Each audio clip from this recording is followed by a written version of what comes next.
네, 오늘 10월 7일 저희 리서치 팀 그 스터디 발표를 할 건데요. 네, 이더리움 클래식, 그다음에 에이다, 비트코인 캐시, 아, 에이브, 멘틀, 코스모스 이렇게 진행해 보도록 하겠습니다. 네, 트왈님 발표 부탁드릴게요. 네, 안녕하세요. 투알입니다. 오늘 이더리움 클래식 했는데요.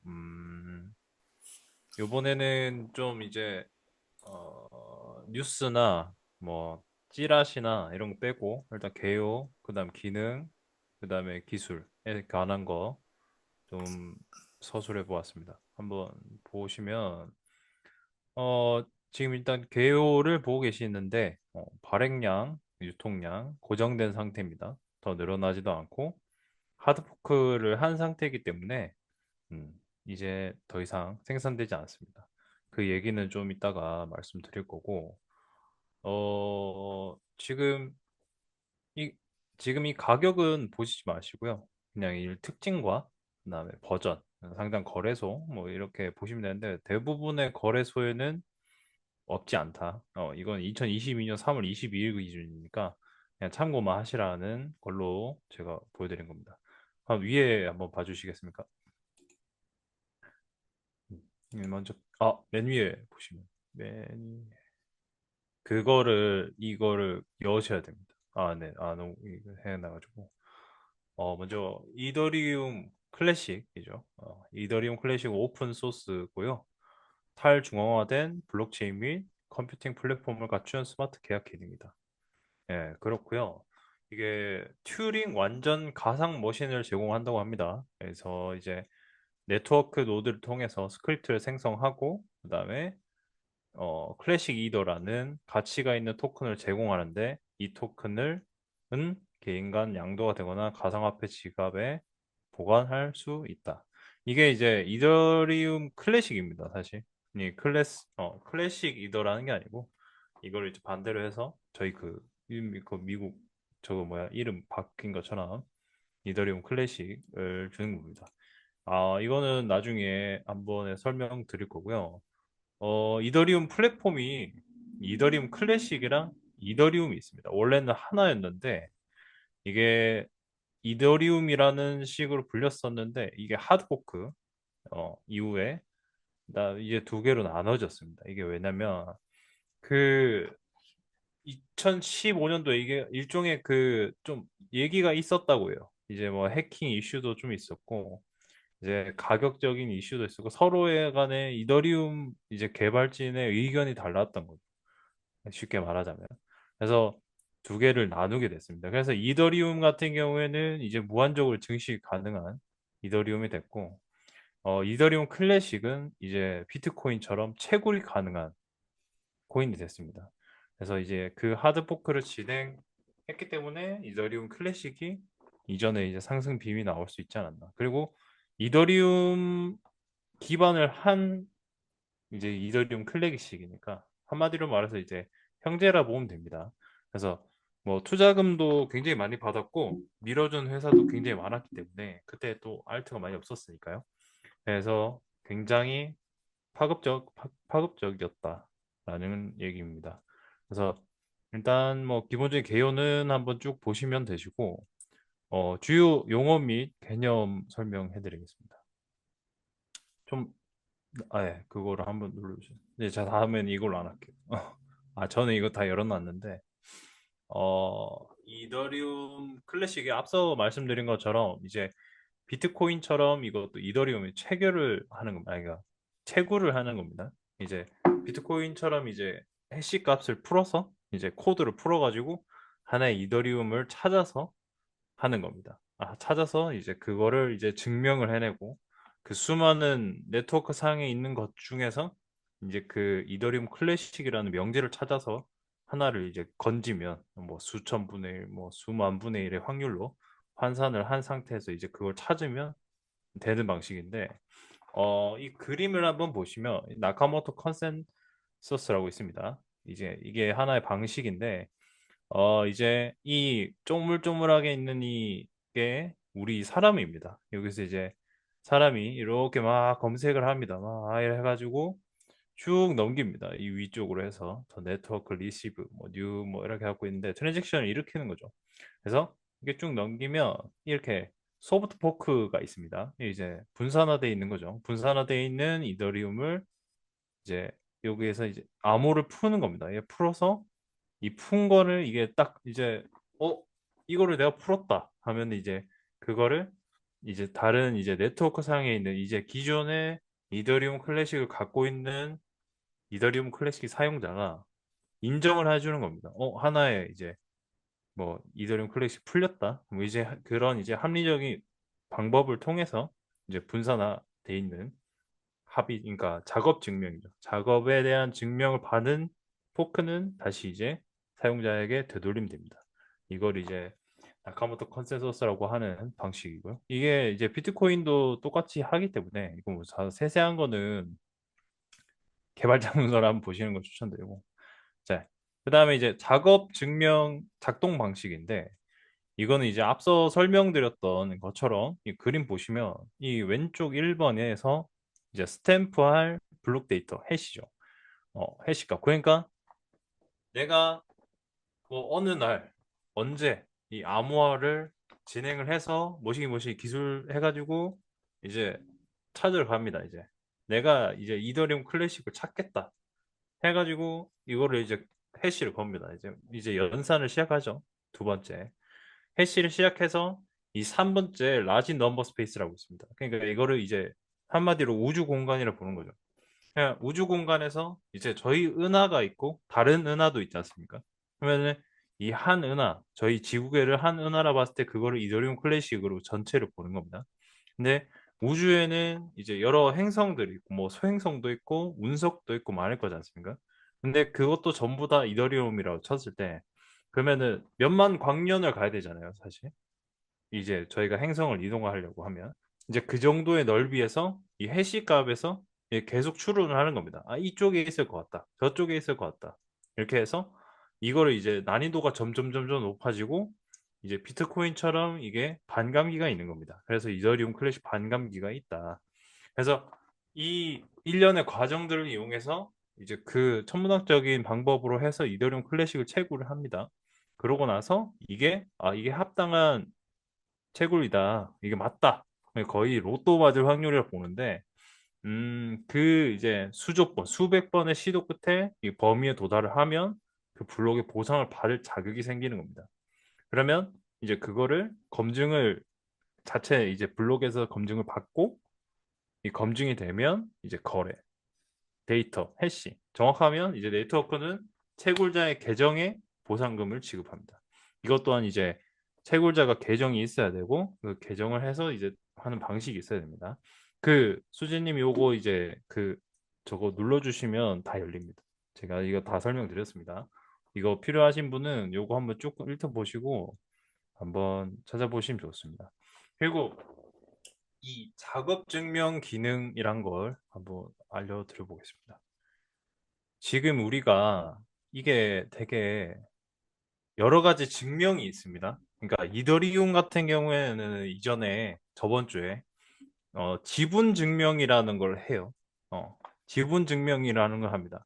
그러니까 한 계정에서 이 이더리움 클래식이 무한하기 때문에 이 이더리움의 해시 값에서 내 이제 계정에서 이제 해시를 넣어서 산다. 이거를 이제 내 지분만큼의 이제 이더리움을 갖는다. 이게 지분 증명인데 이 작업 증명은 이 모든 컴퓨터, 예.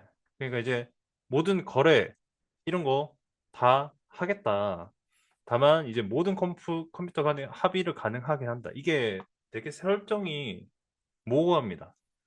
그 뭐랄까 어 한마디로 탈중앙화 기능인 겁니다. 그러니까 이게 지금 제가 예전에 말했던 그 분산화, 그다음 모듈러식 뭐 이런 거랑 좀 달라요. 그러니까 제1세대 체인이 이제 거래 가능하기 위해서 많은 작업이 필요했습니다. 그래서 이더리움 같은 경우에는 그게 좀 느렸고 가스비가 엄청 많이 나왔기 때문에 좀 비효율적이었다 하면 이더리움 클래식은 그거를 좀 더 편하게 하는 겁니다. 사실. 그러니까 뭐 작업 증명이 어떻고를 떠나서 예, 좀 편해졌다. 저희가 이제 그 기술력을 전부 아는 건 아니기 때문에 이거는 한번 보시고 넘어가시면 됩니다. 간단히 보자고 한다면, 이제 모든 컴퓨터 간의 합의를 가능하게 한다. 네트워크의 모든 노드가 다음 블록으로 수락하는 유일한 블록은 모든 작업이 완료된 블록이기 때문에 모든 노드가 15초마다 정확하게 동일한 블록을 결정하는 것이 매우 쉽다. 작업 수행하지 않는 사기꾼이 보낸 대체 블록은 항상 제거됩니다. 그러니까 앞서 말씀드렸던 저희 이제 나카모토 그 채굴법에 이제 된 그 해시된 그다음 검증된 그 노드는 이게 다 검증이 되어 있는 거기 때문에 굉장히 빠르게 거래가 가능하다는 겁니다. 그리고 진입, 종료, 재진입의 초점은 동일한 정보, 그러니까 이제 채굴자들이 수행한 엄청난 양의 트랜잭션인 시스템의 모든 머신 간의 15초마다 완벽한 합의를 보장하고 그다음에 새로 진입한 사람들이나 시스템을 나간 후 다시 진입하려는 머신이 그러니까 한마디로 해킹입니다. 작업이 수행되어 있는지 확인함으로써 올바른 블록체인을 알 수 있도록 사용할 수 있는 정보와 동일합니다. 그러니까 이거는 해킹입니다. 그러니까 이 일련의 과정들이 있었던 거가 모든 포크에 기록이 남습니다. 그러면 기록이 남기 때문에 이제 뭐 불량한 포크가 들어온다고 해도 절대 해킹이 안 되는 거죠. 그러니까 그 모든 소스를 자기가 이제 해킹하지 않는 이상 그것도 거의 불가능하다고 보시면 됩니다. 그래서 이전에 이렇게 하는 게 뭐 지금 이제 다른 것도 뭐 읽어보시면은 다른 코인과 되게 비슷한데 제가 가장 중요하게 보는 건 이 지분 증명 방식, 그러니까 작업 증명 기능에 대한 것만 보시면 됩니다. 그리고 이제 밑에 내려보시면 이 작업 증명이 그래서 뭘 하냐? 분산화하는 겁니다. 그리고 허가가 없고 검열 저항이 없고 불변성 이렇게 보시면 되는데 한마디로 분산화 그러니까 뭐 독립되어 있다 보시면 돼요. 그리고 누가 나를 간섭하지 않고 이게 내가 이 포크를 들고 뭘 해도 사실 상관없는 겁니다. 그리고 누가 이렇게 제약이 있거나 뭐 어떤 증명을 해야 되고 이게 없는 겁니다. 그냥 작업 증명에 대한 확인만 있다면 뭐든 할 수 있고 이제 뭐 따로 뭐 자격 증명이 필요 없다는 겁니다. 그래서 이런 특징이 있고요. 검열 저항, 앞서 말씀드린 거 똑같습니다. 불변성, 이제 변하지 않는다. 포크 작업이 변하지 않는다. 그러니까 뭐 이게 제가 가지고 왔다고 해서 엄청 변하지 않는다. 이런 얘기입니다.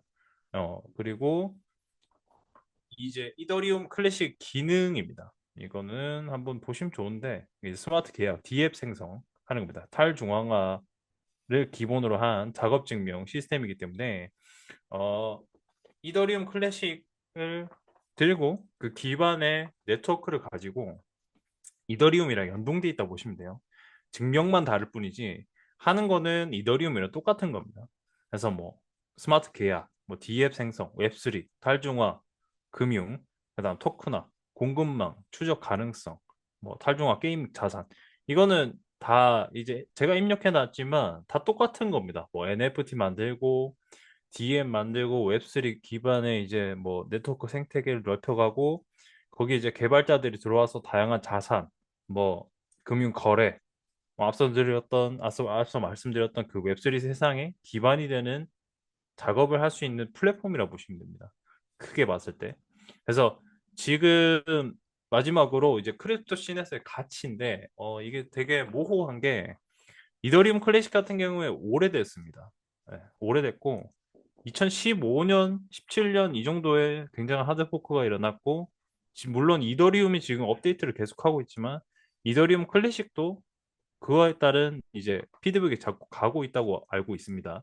근데 여기서 중요한 건 지금 이더리움이 ETF가 승인이 됐고 따라서 이제 같이 수혜받을 게 이더리움 클래식이고 그다음에 이더리움 기반한 이제 알트코인들 좀 이제 덩치가 있는 코인들 물론 돈 좀 있는 친구들 그 친구들이 많이 커갈 건데 그거를 보면서 이더리움이 어떻게 발전하는지 뭘 하는지 그다음에 이 작업 증명 방식에서 뭐를 더 추가를 할 수 있는지, 어떤 생태계와 연결이 되고, 저희가 지금 이제 목표로 하고 있는 이제 뭐 AI라든지, 그다음에 멀티버스, 그러니까 저희가 이제 가상현실에 대한 이제 그런 인프라죠. 그것까지 닿을 수 있는가? 이런 것도 보는 게 중요한데, 가장 맞다고 본다고 한다면, 자, 가장 합리적이라 생각한다면, 이게 제일 처음이랍니다. 그러니까 알트코인에서 하드포크로 해서 이제 비트코인과 같이 독립적으로 이제 채굴이 가능한 알트코인. 최초의 알트코인. 그렇게 해서 좀 역사적으로 봤을 때는 좀 중요하다 할 수 있죠. 뭐 역사가 얼마 안 됐지만. 이제 그 부분에 대해서는 정수가 굉장히 높지만, 근데 글쎄요, 일단 알트를 기반으로 한 코인이기 때문에 얼마나 갈지는 모릅니다. 현재도 이더리움은 좀 지금 밸류가 좀 떨어진 느낌이 굉장히 많이 들어요. 아무래도 근데 뭐 ETF 승인 났으니까 능이 나은 건데 아무래도 지금 가격이 굉장히 저점이고 만약 알트가 성장을 한다면 이 점 같은 빔을 줄지 아니면은 그보다 더한 강력한 상승이 있을지 그거는 개인이 판단해야 될 것 같지만 자체적으로 봤을 때 이더리움 클래식은 탄탄하고 매커가 든든하고 그다음에 뒤에 이더리움이 있기 때문에 사실 이제는 투자하기에 굉장히 좋은 코인이라 생각을 합니다. 그래서 이 여러분들이 좀 관심이 있으시다면 한번 보시는 게 좋고 일부러 기사는 다 뺐습니다. 그래서 이제 기술적인 거 이제 백서가 굉장히 복잡해가지고 그냥 제가 딱 간단하게만 해놨는데 도움이 되시면 좋겠습니다. 이상입니다. 네, 감사합니다.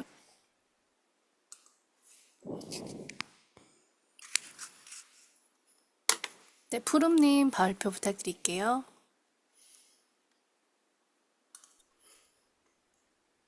들리시나요? 네, 잘 들립니다. 네. 안녕하세요. 프롬입니다. 저는 이번에 조사한 코인은 카르다노 블록체인의 에이다를 조사했고요. 뭐 간단하게 발표 순서는 코인 간단한 소개, 그리고 주요 용어 및 개념 설명하고, 그리고 크립토 시넷의 가치 이런 순으로 진행하도록 하겠습니다. 어, 너무 기술적인 거는 너무 딥하게는 제가 얘기 드리면 너무 길어지고 그럴 것 같아서 그냥 간단하게만 좀 얘기를 드릴게요. 일단 에이다 코인은 카르다노 블록체인에서 사용하는 암호 화폐를 얘기하고요. 보통 이제 코인이 그 블록체인 내에서 사용되는 그런 토큰을 얘기를 하거든요. 그래서 이렇게 되어 있고, 뭐 카르다노 뭐 그런 얘기, 카르다노 블록체인에 대한 얘기를 좀 드려야 될 것 같은데요.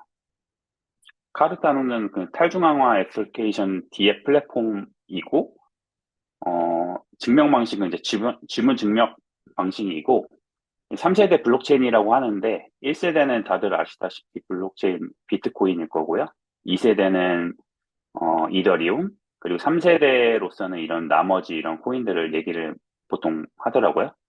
그래서 확장성, 보안성, 지속 가능성 목표로 하고 있고, 여기서 좀 중요하게 얘기 나오는 것들은 이제 우로보로스 지분 증명 방식이라는 것과, 이 UTXO라는 트랜잭션 모델을 사용하고, 그리고 얘는 또 독특하게 이더리움에서 사용하는 그런 언어 말고 하스켈이라는 기반의 언어를 또 사용을 하더라고요. 그래서 이렇게 세 가지로 일단은 크게 이따가 말씀드릴 거고요. 그리고 아래 보시면은 카르다노 로드맵이 있어요. 그래서 좀 특이하게 얘네들은 이런 각각의 시대로 불리는 5가지 뚜렷한 단계로 나누어져 있고, 뭐 간단하게만 말씀드리면 이 나머지 이건 다 이름이거든요. 바이런, 셸리, 고겐, 바쇼, 볼테르 이렇게 5가지 사람의 이름이고 얘네들은 얘기하기로는 그냥 영향력 있는 과학자나 창의적인 역사적인 인물의 이름을 따서 만들었다고 하더라고요. 그래서 바이런은 재단 설립이에요, 이 시대는. 그래서 실제로 이 블록체인이 만들어지고 카르다노가 만들어지고 에이다라는 토큰을 사고팔 수 있는 인프라를 구축한 것이 이제 바이런이고, 두 번째 이제 셸리는 분산화. 그러니까 좀 더 이제 생태계에서 이제 노드 중심? 뭐 이런 기반 토큰을 좀 더 업데이트를 하면서 분산화를 좀 더 확립한 거라고 해요. 이 셸리라는 시대가. 그 다음에 어, 고겐. 고겐이라고 하는 건 이제 여기에서 이제 스마트 계약이 나와요. 그 스마트 컨트랙트라고 하는 걸 다들 아시다시피 이제 블록체인 상에서 디앱이 가능하게끔 만드는 뭐 게임도 있을 거고요. 뭐 디파이도 있고, 뭐 이런 것들이 가능하게끔 만든 이제 그런 로드맵이고요. 그리고 네 번째가 바쇼라고 해서 얘는 스케일링이에요. 그래서 확장을 좀 더 크게 했다라고 생각하시면 되고요. 어떻게 보면 여기 블록체인 확장성과 상호 운용성에 좀 초점을 만들었고, 이때 뭐 여러 가지 것들이 많이 되어 있는데, 뭐 사이드 체인이라든지 뭐 히드라 같은 업데이트를 했다고 해요. 그래서 확장성이랑 뭐 이런 것들에 좀 중점을 뒀다라고 그냥 간단하게 생각하시면 될 것 같고요. 그리고 마지막에 이제 볼테르인데, 얘가 이제 중요한 게 이제 거버넌스, 블록체인에서 좀 중요한 게 이제 거버넌스잖아요. 그래서 이걸 지금 2024년도 10월인가 아마 했을 건데, 이게 이렇게 다섯 가지가 다 발표가 됐다고 해서 끝난 게 아니라, 카르다노는 각각의 이제 그런 중요한 뭐 시대에 따라서도 계속해서 개발을 하고 있다라고 생각하시면 될 것 같아요. 그 밑으로 넘어가면요. 주요 용어 및 개념 기술은 이제 여러 가지가 있어서 제가 정리는 간단하게 해놨고요. 좀 중요하게 된 건 이제 빨간색으로 우로보로스 지분 증명이랑 이 UTXO랑 해스켈 언어 뭐 이 정도는 이제 밑에 자세한 설명을 할 거거든요. 그거 내려주실 수 있으신가요? 그래서 이제 우로보로스 지분 증명 방식에 대해서 말씀을 드릴 건데, 이 우로보로스 그림에 나온 게 이제 이런 신화 동물이 있는 것 같아요. 뱀인데 자기의 꼬리를 묶고 있는. 뭐 그래서 뭐 이게 중요한 건 아니고, 얘가 왜 나왔느냐 하면은 기존의 지분 증명 방식에 문제점이 있어요. 그게 뭐냐면은 그 소수 지분이다 보니까 그 에이다라는 코인을 더 많이 갖고 있는 사람들한테 편향이 될 수 있잖아요. 그러면 기존의 그 블록체인의 추구하는 방향이 탈중앙화 분산화인데, 그게 이제 안 되니까 그런 것들을 이제 그라인딩 공격이라고 하는데, 이런 것들을 방지하는 합의 알고리즘이라고 생각하시면 되고요. 밑으로 좀 내려주시면 아까 말씀드린 것처럼 집중화의 위험이 있고, 그리고 뭔가 보안적으로도 좀 위험하다고 하더라고요. 그 부작위성의 부족이 있어서 그런 것들을 좀 더 보완을 하고, 보안 문제도 이제 수학적으로 뭔가 좀 더 복잡하게, 보안적으로 강력하게 만들고, 그리고 여기에서 좀 뭐 강조하는 거는 얘네들은 이제 친환경이라고 해서 에너지 효율성을 좀 많이 낮췄다고 해요. 그 아래 보시면은 뭐 우로보로스 지분분 증명 방식의 작동 원리라고 되어 있는데, 이게 에포크랑 뭐 슬럿이라는 구조를 가지고 이제 나눠놓은 거거든요. 근데 사실 저도 이거 그렇게 크게 잘 이해는 안 돼서 그냥 차용을 해서 가지고 왔고, 뭐 결론적으로는 이렇게 나눠서 뭔가 더 필요한 곳에 집중할 때는 집중을 하고, 부족한 부분, 필요 없는 부분 좀 더 덜 집중을 해서 그런 에너지를 좀 효율화했다? 약간 이렇게 그냥 생각하시면 될 것 같아요. 그래서, 이 부분은, 밑에 쭉 제가 설명을 써놔서 관심 있으시면 좀 보시면 될 것 같고요. 이게, 뭐, 카르다노 블록체인이 좀 되게 장점이라고 하면은 되게 학술적으로 되게 얘네들이 뭐 어떤 거를 이제 뭐 발표하거나 기술적으로 뭐 업그레이드를 하면 그걸 논문처럼 이렇게 만들어서 이렇게 올려놔요. 모두가 다 볼 수 있게끔. 그런 것들이 엄청 잘 돼 있어서 기술적으로는 되게 각광을 받는데, 이게 반대로 보면은 또 이게 되게 그런 기술에만 너무 연연하다 보니까 업데이트가 엄청 늦어가지고 좀 그 부분이 좀 또 단점으로도 좀 작용을 하더라고요. 그래서 이 부분은 넘어가면 될 것 같고요. 결국에는 그 밑에 기존 지분 증명 방식, POS보다 뭐 나은 점은 아까 말씀드린 것처럼 에너지 효율성, 그리고 보안성, 아까 그 슬롯이랑 에포크 이런 거 나오신 거에서 보시면은 그런 게 이제 무장기성을 보장해서 뭐 공격 가능성을 최소화한다고 하더라고요. 그리고 아까 말씀드린 것처럼 탈중앙화라고 해서 기존의 지분 증명 방식은 이제 소수의 그 고래들, 그러니까 많이 갖고 있는 사람들이 이제 지배를 하게 되면은 이게 이제 문제가 되니까, 이거를 보완하기 위해서 나온 지분 증명 방식이라고 생각하시면 될 것 같고요. 확장성도 아까 말씀드린 것 같고, 계속해서 이 지분 증명 방식 우로보로스는 계속해서 이제 지금 계속 진화를 하고 있어요. 그러니까 뭔가 계속해서 개발을 하고 더 좋은 게 나오면 더 업데이트를 하고 또 하드포크를 하고 막 이렇게 계속해서 진행을 하고 있다라고 생각하시면 될 것 같습니다. 그 아래는요, EUTXO라고 하는 모델인데 얘네가 얘기하는 거는 그러니까 E라는 게 익스텐디드라고 확장이거든요.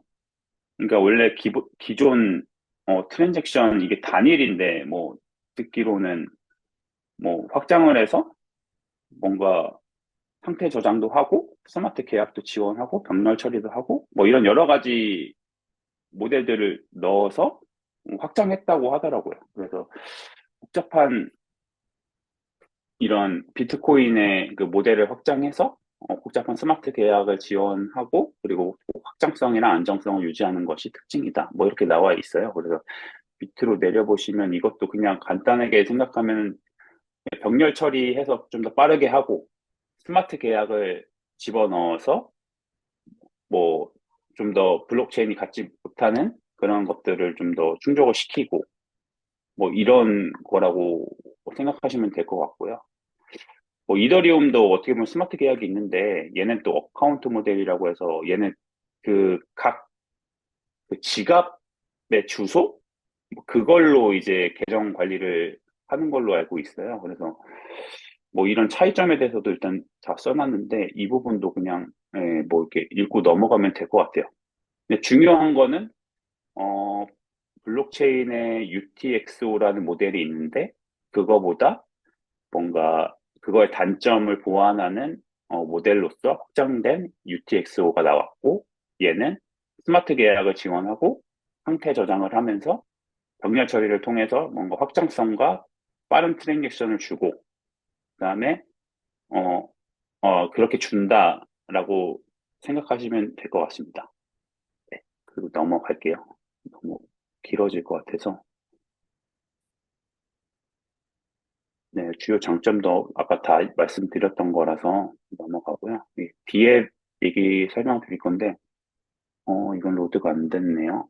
뭐 이거는 제가 다시 업데이트 해놓을게요. 왜냐면 결국에는 그냥 생태계 그 모델, 뭐라고 해야지? 그 그림을 넣어놓은 거예요. 그냥 생태계 그래프 같은 거. 그래서 이만큼 활달하게 지금 계속 개발이 되어 있다라는 거를 좀 나타내려고 저는 갖다 놓은 거고요. 밑으로 내려보시면, 뭐, 디앱에 대해서는 뭐, 이더리움 기반 같은 거는 다 스마트 계약을 통해서 디앱들이 많이 발전했다라고 해서 이제 링크는 걸어놨거든요. 카르다노 에코시스템 맵. 저거 한번 눌러봐 주실 수 있으신가요? 그 위에 맵 사이트. 그 아래. 네.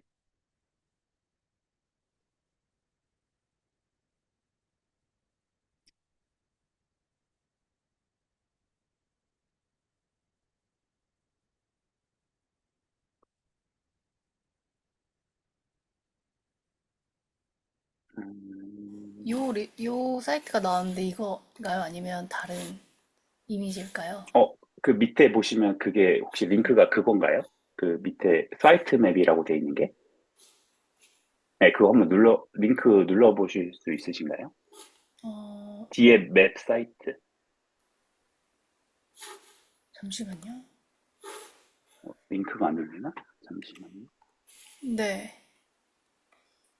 잠깐만요. 그러면 그냥 넘어가도 될 것 같아요. 그냥 어차피 그냥 맵을 나타내는 거라서 그냥 시각화하려고 그냥 넣어놓은 거라서 그게 네네네. 중요한 건 아니라서. 네. 네, 그리고 카르다노가 이제 좀 특별한 게 이 이계층 아키텍처를 가지고 좀 차별화를 뒀다라고 얘네들은 얘기를 많이 해요. 그래서 크게 이제 뭐 결제 계층이랑 컴퓨팅 계층을 나눠가지고 이 두 계층을 독립적으로 작동하면서 뭔가 트랜잭션이 몰리거나 이런 것들을 이제 차단하는 그런 역할을 한다고 하거든요. 그래서 결제 계층은 그냥 쉽게 생각하시면은 그런 거래 있잖아요. 저희가 뭐 송금하고 결제하고 뭐 이런 것들에 관련된 것들을 결제 계층에서 하고 그 컴퓨팅 계층에서는 스마트 계약 관련된 그런 디앱 관련된 그런 트랜잭션을 관리한다. 이렇게 생각하시면 될 것 같아요. 그래서 두 개를 나눠서 첫 번째 독립적으로 하고 밑으로 내려보시면은 예, 그냥 이렇게 요약해 놓은 게 있거든요. 이게 그 보면 결제 계층이나 커뮤니티 계층 두 개로 나눴고 카르다노에서는 트랜지션 처리랑 스마트 계약 실행을 독립적으로 수행을 해서 확장성과 보안성을 강화하는 구조다. 그냥 이렇게만 생각하시면 될 것 같아요. 그만큼 다른 계층은 계층을 단일 계층이라서 이런 것들이 없거든요. 근데 이제 카르다노는 이거를 수행을 했다라고 생각하시면 될 것 같습니다. 그리고 그 아래 보시면 플루토스랑 말로라고 해서 아까 하스켈 언어 말씀드렸었는데 카르다노 블록체인에서 이런 스마트 계약을 하기 위해서 어떤 프로그래밍 언어가 필요한데 거기에 사용되는 언어고 플루토스는 그냥 범용 스마트 계약 언어라고 해서 그냥 일상적인 이더리움도 제가 지금은 생각이 안 나는데 그 개발하는 언어가 있거든요. 그래서 얘도 그냥 스마트 계약을 하는 범용 스마트 계약 언어를 해서 얘를 알아야지만 D앱을 개발할 수가 있어요. 그래서 단점으로는 좀 진입장벽이 높은데 어, 배워서 쓰면은 되게 잘 되어 있다고 하더라고요. 그래서 진입장벽이 높을 뿐이지 직업 배워서 스마트 계약 D앱을 만들려면 이걸 써야 된다라고 생각하시면 될 것 같고 말로는 그냥 금융 계약에 특화된 스마트 계약 언어라고 되어 있는데 그냥 일반 사람들도 비개발자도 참여해서 이런 스마트 계약을 작성할 수 있게끔 간단하게 설계된 언어다 정도로만 생각하시면 될 것 같아요. 그러니까 뭔가 복잡한 거는 저 플루토스로 하면 되고 말로는 좀 그냥 비개발자들이 간단하게 그런 금융 계약 같은 거 만들 수 있게끔 만들어놨다. 밑에 테이블로 만들어놨거든요. 플루토스랑 말로 계약은 대충 이렇게 보시면 될 것 같고요. 그래서 똑같은 얘기인데 플루토스는 범용 스마트 계약 언어고 복잡하고 다양한 계약을 수행할 수 있는 능력을 가지고 있어서 D앱 개발자들한테 적합하고 말로 언어는 금융계약에 특화된 도메인 특화 언어이고 이런 블록체인의 코딩 지식 부족한 사람들 이런 금융 전문가들을 위해서 만든 스마트 계약 작성 도구다 정도만 알고 계시면 될 것 같습니다. 각기 다른 목적을 가지고 있다. 네, 그 아래로 갈게요. 그래서 마지막으로 크립토씬에서의 가치에 대해서 그냥 저도 그냥 간단하게 생각을 해봤는데 뭔가 다른 블록체인에 비해서 뭐가 그럼 카르다노 체인이 뭐가 좀 우수할까라는 생각을 해봤을 때는 이런 기술적인 것들을 되게 많이 녹여냈어요. 그리고 어떤 기존의 이더리움이라든지 가지고 있는 그런 한계점이라든지 문제를 좀 많이 고민을 해서 이런 방안을 우리 내놓고 그거 해야 되는데 다시 올려달라고 그거. 음. 깜빡했다. 네, 그래서 야, 다시 올려달라고. 이어서 하겠습니다. 그래서 기술적으로 우수성은 아까 말씀드린 야, 것처럼 우로보로스 이정현이 지분 진짜를 증명 연습하네. 알고리즘이랑 예, U, 이 UTXO 모델 확장성 그리고 짱이다. 이계층 아키텍처 이렇게 이해하시면 될 것 이마이에 같고요. 그리고 진짜 철학적 비전으로는 제가 보니까 카르다노의 약간 문제점으로 꼽는 것들 사람들 보면은 창립자 중에 와, 이제 카르다노를 얘기하면은 여기까지. 찰스 홉킨스를 빼놓을 여기까지 수가 아무렇지도 없는데 않게 생겨.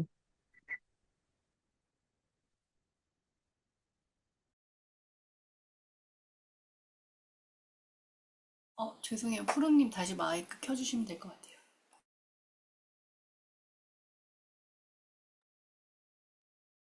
들리시나요?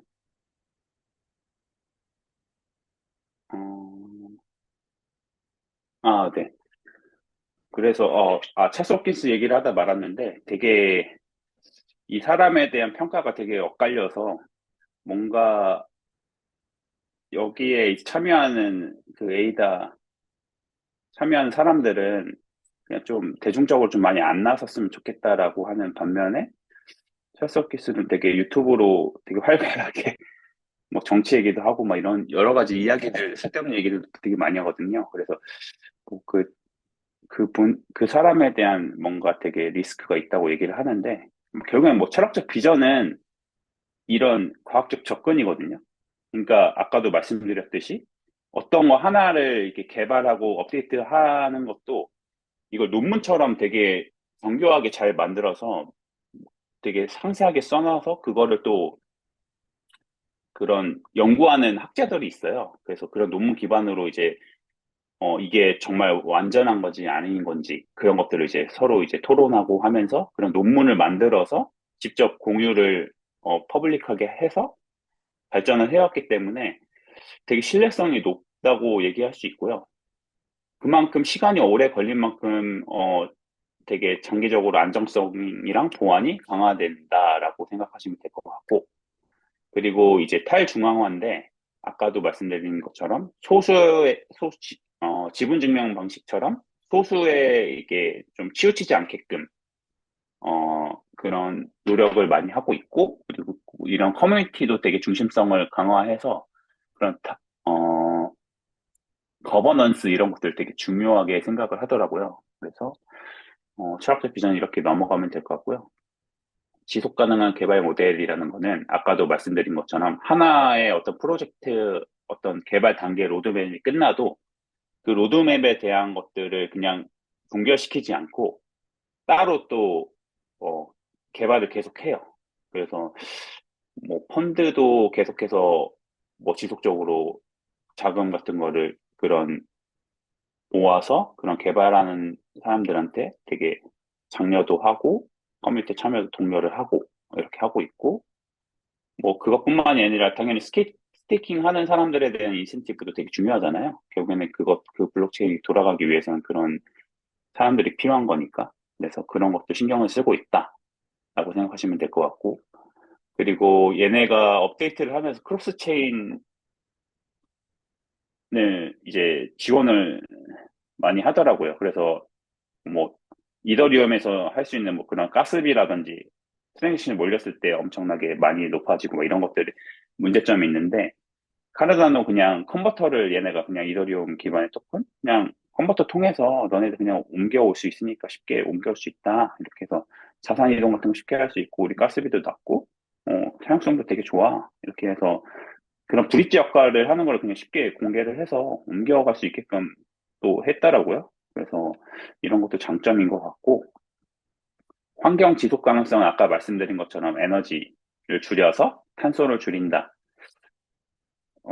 뭐 효율성이 매우 높다고 얘기를 하는데 정확히 어느 정도까지인지는 제가 그렇게 딥하게는 조사를 못했습니다. 그래서 뭐 얘네들이 얘기하고 있는 거는 결국은 그런 것들이고요.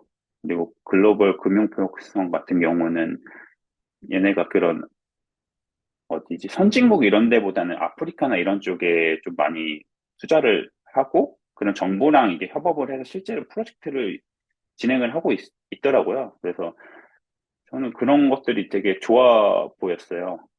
결국에는 그런 소수의 권력 있는 사람들만 이런 거 누릴 수 있게 하는 게 아니라 오히려 그런 게 저는 그런 철학에도 되게 좋다고 생각이 들어서 조사하면서 그런 것들 좀 많이 느꼈고, 그리고 아까 마지막으로 얘기 드린 거는 DF 개발 및 확장된 생태계인데, 이런 것들이 계속 증가하고 있고, 아까 그거 보시면은 그 그림에는 그냥 그런 거였었어요. 그냥 도표 나와 있고, DAB 1,500개 이상 뭐 개발이 되고 있고, 실제 150개 정도, DAB 돌아가고 있고, 뭐 스마트 계약도 뭐 7,000개 이상이고, 뭐 이런 트랜잭션이 활발하다. 뭐, 그러므로 장기적으로는, 계속 확장될 것 같다라는 얘기가 있어서,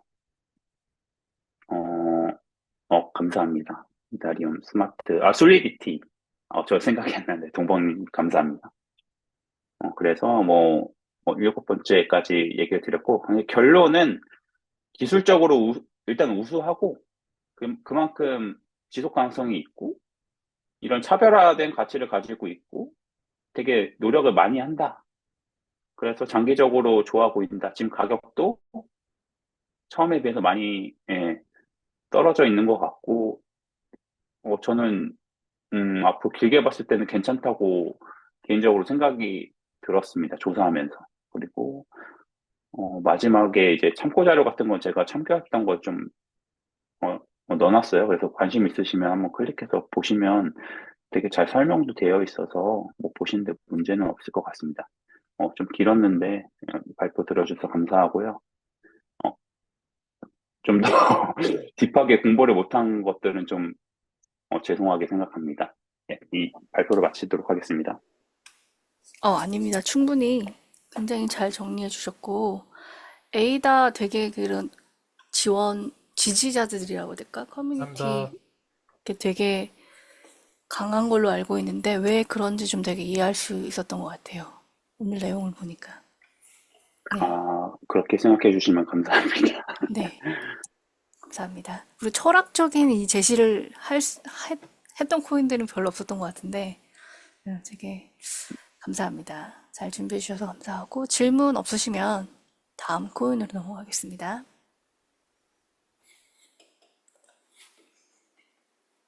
네, 그리고 복리님이 얘기를 해주셨네요. 개발 언어에 대해서. 네, 감사합니다. 그리고 혹시 솔라라님 먼저 준비해 주실 수 있어요? 이게 공교롭게도 두 개 코인이 있는데 둘 다 가능하신지 아니면 둘 중에 하나만 가능하신지 지금 발표가 가능하신지 알려주시면 순서를 좀 정해보도록 할게요. 만약에 준비가 안 되셨으면은 타임플렉스님 먼저 진행하도록 하겠습니다. 저, 네, 그, 네, 지금 그러면은 네, 네, 네. 짧게 해도 될까요? 제가 그럼요, 딥게는 그럼요. 조사를 간단하게 하셔도 못했고, 됩니다. 조사하신 만큼. 네. 그러면 네. 어떤 거로 하세요?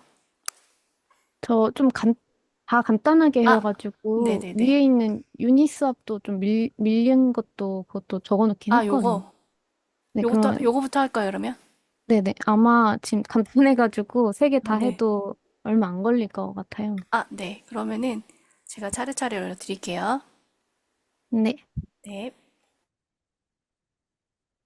유니스왑은, 탈중화 거래소에서 유니스왑 플랫폼에서 사용되고 있는 거버넌스 토큰이고요. 이 코인은 이더리움 블록체인 위에서 작동하고 있고, 사용자가 중개인 없이 암호화폐를 직접 거래할 수 있게 한다는 게 주요 그 특징입니다. 그,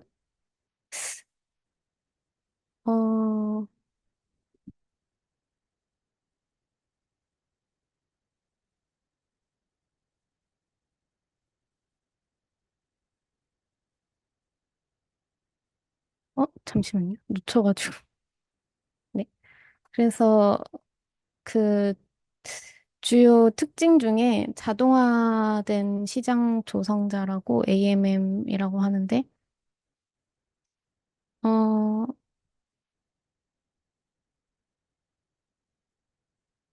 그 유동성 풀에서 자산을 거래하고 있고 특정 알고리즘에 따라 가격이 결정된다고 합니다. 그리고 유니스왑은 유동성 공급자가 자산상을 예치하고 거래자들에게 유동성을 제공하는 방식으로 운영되고 있고 공급자는 거래 수수료 일부를 보상으로 받는다고 합니다. 그리고 유니스왑 그 유니 토큰을 보유한 사람들은 그 프로토콜 개선 제안에 투표를 할 수 있고 유니스왑 플랫폼의 그 방향성을 결정하는 데 참여할 수 있다고 되어 있었어요. 네. 그러고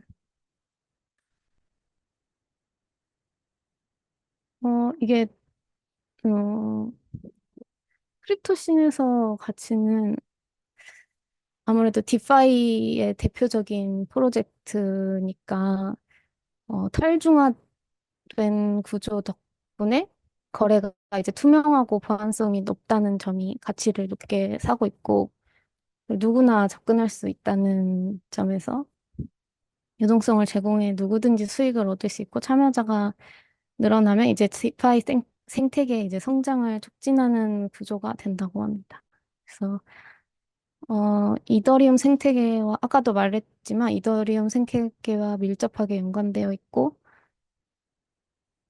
어, 그 유니 토큰을 가지고 있으면 이제 커뮤니티에 자율적으로 이제 참여하고 뭐 발전 성장하는데 참여자가 될 수 있다고 하네요. 네. 그러고 어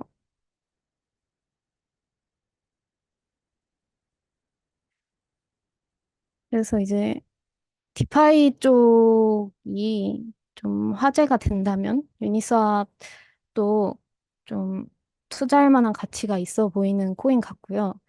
근데 이제 단점으로는 이제 가스 비용이 좀 높아가지고 네, 그것 때문에 좀 비효율적이라는 점이 있고 그 플랫폼 자체가 그리고 음,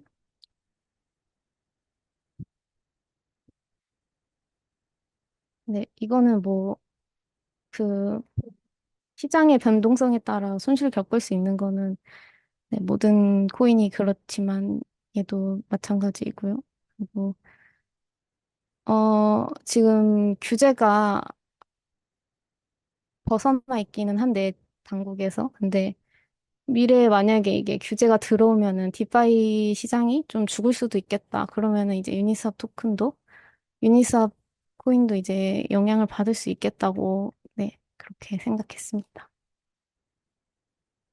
네, 이상으로 유니스왑은 마치겠습니다. 혹시 뭐 이 코인에 대해서 더 말씀해 주실 분 있나요? 뭐 질문이나 없으면 에이브 코인으로 넘어가겠습니다.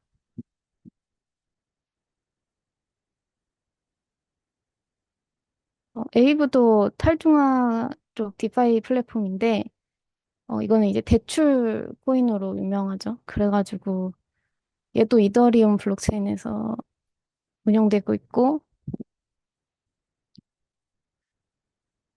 탈중화 시스템에서 뭐 대출도 가능하고 예금도 가능한 시스템입니다. 그래서 이것도 마찬가지로 에이브 토큰으로 어, 보상, 이자, 감면 등에 사용할 수 있고, 그리고 에이브의 뭐 플래시론이라고 독특한 기능으로 담보 없이 즉시 대출을 받고 한 거래 내에서 상환할 수 있는 방식이 있다고 하는데, 어, 이 방식은 저도 자세히는 모르겠어요. 그래서 일단 이거는 이제 간략하게 이 정도만 있다고 이렇게 찾아만 봤고, 음, 그리고 이제 디파이, 에이브도 마찬가지로 디파이 생태계에서 중요한 코인이라고 알고 있고, 어, 네. 어쨌든 이제 에이브는 대출의 대표적인 그런 코인이라서 나중에 이게 더 활성화가 되면 뭐 얘도 나중에 이제 나라에서 규제가 들어가면 어떻게 될지는 모르겠지만, 어, 코인 하는 사람들은 굉장히 잘 사용하는 시스템이 되지 않을까 생각하고 있습니다. 그래서 좀 가치가 있는 것 같아요, 에이브는. 유니스왑보다 좀 더 그래도 에이브가 디파이 중에서는 좀 더 낫지 않나 그 개인적인 견해입니다. 네, 그리고 에이브도 여기서 마칠 건데 혹시 뭐 추가 의견이나 있으신가요?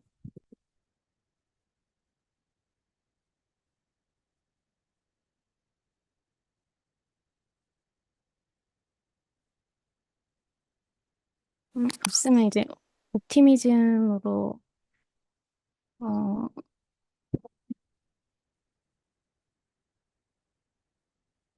옵티미즘은 쉽게 말하면 이제 이더리움이 너무 이제 뭐 막히고 뭐 바쁘고 이러니까 뭐 그러니까 옵티미즘이라는 새로운 기기를 만들어서 더 빠르고 편하게 이제 사용할 수 있게 만든 게 이제 옵티미즘이라고 하는데요. 그래서 더 빠르고 저렴하게 이더리움 블록체인을 이용할 수 있도록 돕는다고 합니다. 네, 그리고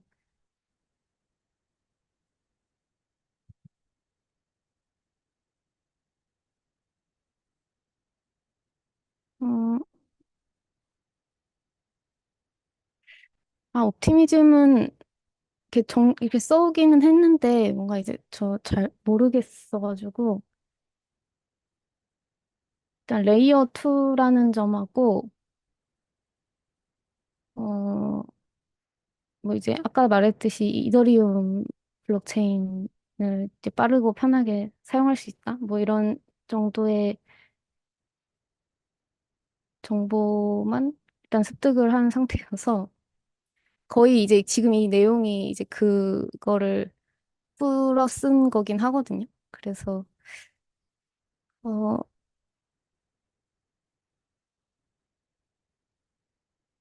근데 이제 또 단점으로는 밑으로 내려보시면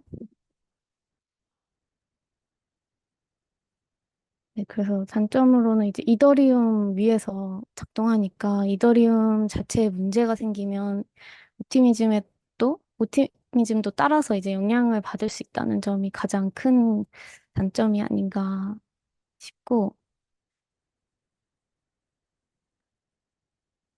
음,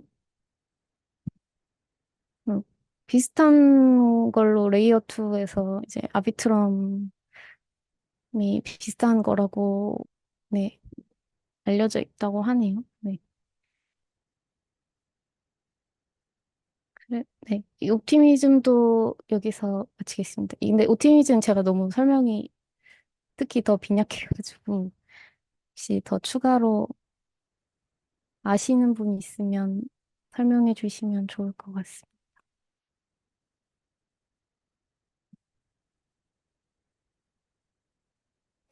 네, 이상입니다. 네, 감사합니다. 그때 지난번에 우리 아비트럼 할 때 뭐 비슷한 기술이 나왔던 것 같은데, 이 옵티미즘 여기 보면 그 아마도 거래를 한 번에 묶어서 처리하기 때문에 되게 속도가 높고 비용을 절감하는 것이 가장 컸던 것 같아요. 그래서 그리고 기본적으로 모든 거래가 정상적으로 이루어졌다 가정한 다음에 문제가 있을 때만 검증하는 방식이다. 뭐 이런 얘기 아마 아비트럼이랑 같은 그런 레이어 2 솔루션이다 보니까 그렇게 됐던 것 같고, 네. 그- 그래도 계속 최근에 이제 시세적으로는 하락하기 전에는 굉장히 꾸준히 상승하고 있었던 것 같고요. 탈중화가 완전히 되지 않는다는 비판이 있다는 거는 정리해 주셔서 감사합니다. 네. 멘틀에도 같은 이 옵티미즘에 대한 게 나온다고 하니까 그러면은 빠르게 어, 타임플렉스님으로 넘어가서 설명을 좀 더 추가해서 듣도록 하겠습니다. 네. 발표 감사드립니다. 네, 감사합니다. 네. 네, 안녕하세요. 타임플렉스입니다. 제가 발표할 코인은 멘틀 코인이고, 이제 멘틀 코인 같은 경우는, 이제 앞서 말한 옵티미즘 같이 레이어 2 기반의 확장 솔루션을 기반으로 하여서 이제 멘틀 네트워크를 만든 최초의 그 사기 증명, 프라우드 프루프라고 하는 그런 코인이라고 합니다. 그래서 이제 멘틀은 가장 중요한 기술이 이제 옵티미즘 오피스텍이라는 기술을 사용해서 여러 트랜잭션을 하나로 묶어서 이더리움 메인넷에 결과만을 이제 저장하는 방식을 이용을 해서 이더리움 대비 수수료가 한 80% 저렴하고 네트워크 거래 처리량이 초당 500건으로 이더리움이 한 25건 정도 하는데 20배 정도 높다고 합니다. 그래서 음, 네, 주요 용어 부분에 이제 옵티미스틱 롤업과 이제 GK 롤업 이렇게 두 가지를 비교해 볼 수 있는데 제가 이제 이전에 발표했던 코인이 크로노스인데 크로노스가 이제 GK 롤업 기반의 코인이었고 오늘 제가 발표할 이 멘틀이라는 코인이 옵티미스틱 롤업에 대한 코인인데요. 일단 옵티미스틱 롤업 같은 경우는 이제 노드의 운영자가 그 문제가 없을 것이라고 그 연산을 가정을 하고, 그리고 이제 그 내용을 기반으로 해서 잘못된 상태값만 트랜잭션의 연산의 유효성을 검증하는 방법입니다. 그래서 일단 그 주어진 어떤 값에 대해서는 일단 문제가 없다라고 가정을 하고, 거기서 이제 어, 값이 잘못된 상태값이 있는지 이렇게 검증하는 방식이다 보니까 연산이 빠르다는 장점이 있고, 덕분에 이제 이더리움 네트워크에서 호환성을 가지지만 이 업데이트되는 상태에 대해서는 자금 출금이 좀 느리다는 단점이 있습니다. 그래서 이제 이런 옵티미스틱 롤업을 하는 대표적인 예가 아까 수재님이 말씀하신 것처럼 아비트럼이 있고 옵티미즘이 있는데, 어, 옵티미즘의 경우는 증명 생성 속도가 빨라가지고 롤백, 아, 생성 속도가 빠르지만 롤백 연산을 레이어 1에서 직접 수행을 하다 보니까 비용이 많이 소요되는 단점이 있는 코인이, 반면에 이제 아비트럼의 경우는 옵티미즘을 기반으로 해서 솔루션을 증명 생성을 하는 건 좀 오래 걸리지만 문제되는 트랜잭션만 레이어 1에서 재연산을 진행해서 비용이 좀 적게 소요가 되는 이런 특징을 가지고 있고요. 그래서 일단 연산의 유효성만 딱 검증하고 결과값을 이더리움에 이렇게 주는 방식을 채택하고 있습니다. 하면 이제 그 GK 롤업은 다들 많이 설명을 해주셨는데, 이제 아예 그 자체적으로 이제 수학 연산자랑 암호화 과정을 거쳐서 영지식 증명을 통해서 유효성을 이제 증명을 하는 이런 방식이고, 앞서서 많이 설명을 해서 일단 넘어가도록 하겠습니다. 그리고 이제 이 옵티미스틱 롤업을 기반으로 해서 이 멘틀 같은 경우는 옵티미즘 오피스택을 이용을 하고 있는데요. 이제 앞서 그 아비트럼하고 비슷하게 이 그림을 보면 이더리움, 옵티미즘 브릿지가 있고 오피 체인이 이렇게 있는데, 이 오피 체인 하나하나를 쭉 하나의 번들로 묶어서 이거를 처리하는 하나의 논리적 체인처럼 만들어지는 걸 이제 슈퍼 체인이라고 이야기를 합니다. 이 슈퍼 체인으로 그 연산을 하고 옵티미즘 브릿지, 그다음 이더리움의 결과값을 인- 인- 넣어주는 방식을 이용을 하다 보니까 그 계산이 빠르고요.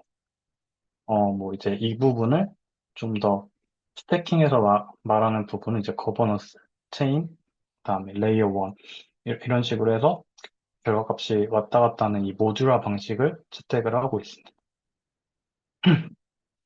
그래서 이 멘틀 홈페이지에 가면 이제 여기 모놀리틱이라는 부분이 데이터에 대한 부분이 있고, 이거를 이제 모듈러 해서 멘틀과 이더리움과 그다음에 자체의 아이젠 DA라고 하는 이 잠시만요. 아이젠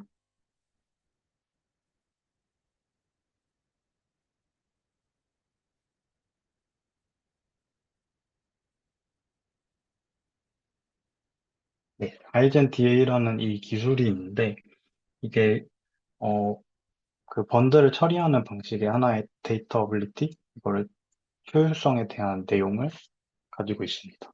그래서 멘틀 네트워크는 이런 모듈러 아키텍처를 익스큐션, 세틀먼트, 컨센서스, 데이터 어베일러빌리티, 이 아키텍처를 갖추고 멘틀과 이더리움, 그다음 이 IGNDA 방식을 이용을 해서 멘틀이 이루어질 수 있도록 이런 모듈러 블록체인을 가지고 있고, 이를 통해서 이더리움 대비 낮은 수수료, 그다음에 이더리움 가상 머신과의 호환성, 그다음 데이터 가용성을 이제 효율적으로 사용하게 됩니다.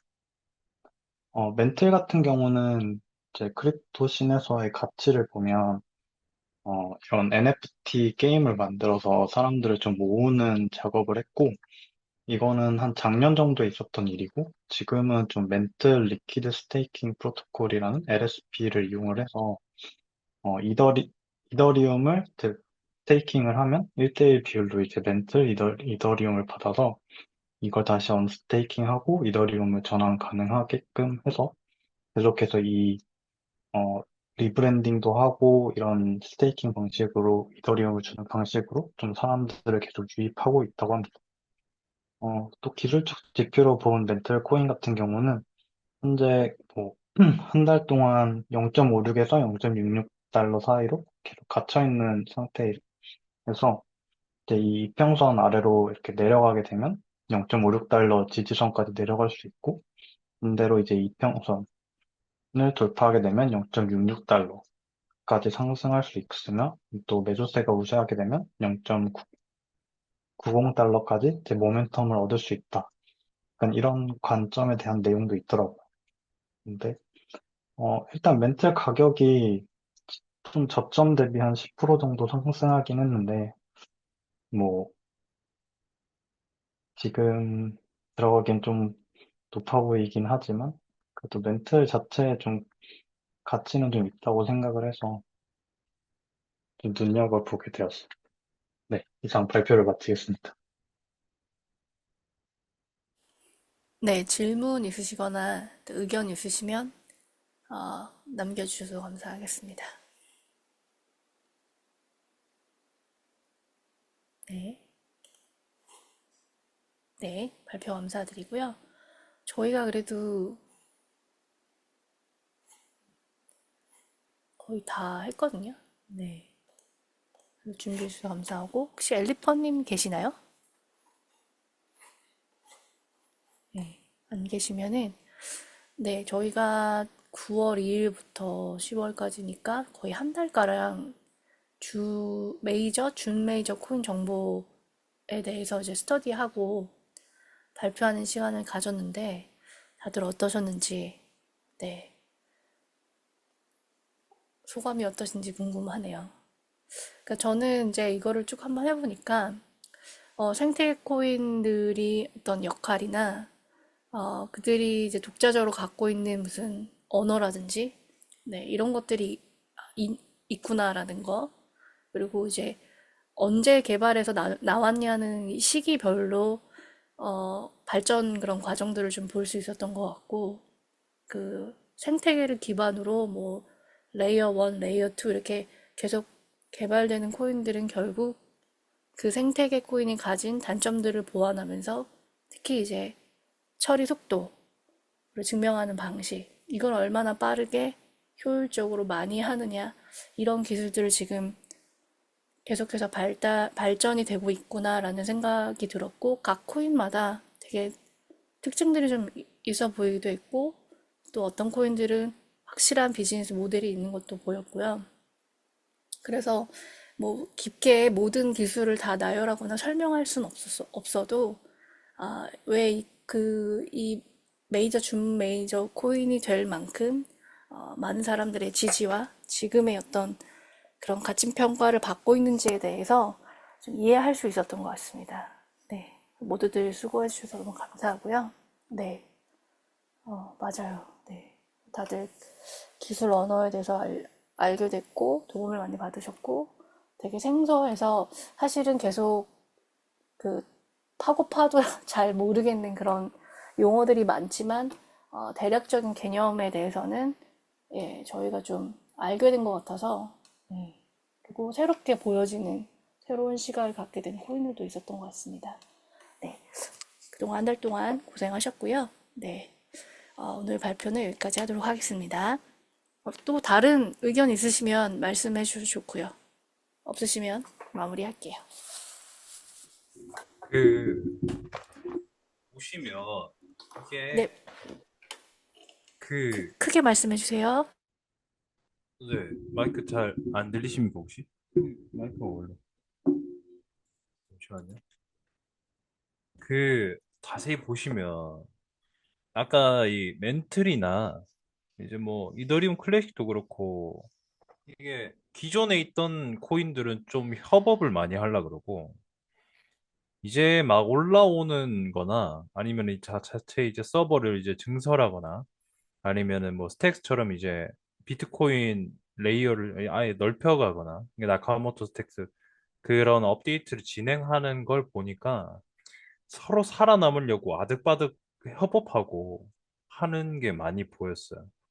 그러니까 뭐 기술력도 뭐 기술력이라고 하는데 사실 덱스에서 보는 거는 자기들만의 의견이고 사실상 트렌드가 많이 옮겨갔으니까 사실 알트코인이 없으면 기존의 알트들도 힘을 못 쓰는 게 사실이니까 이제 커플링 한다 그러죠.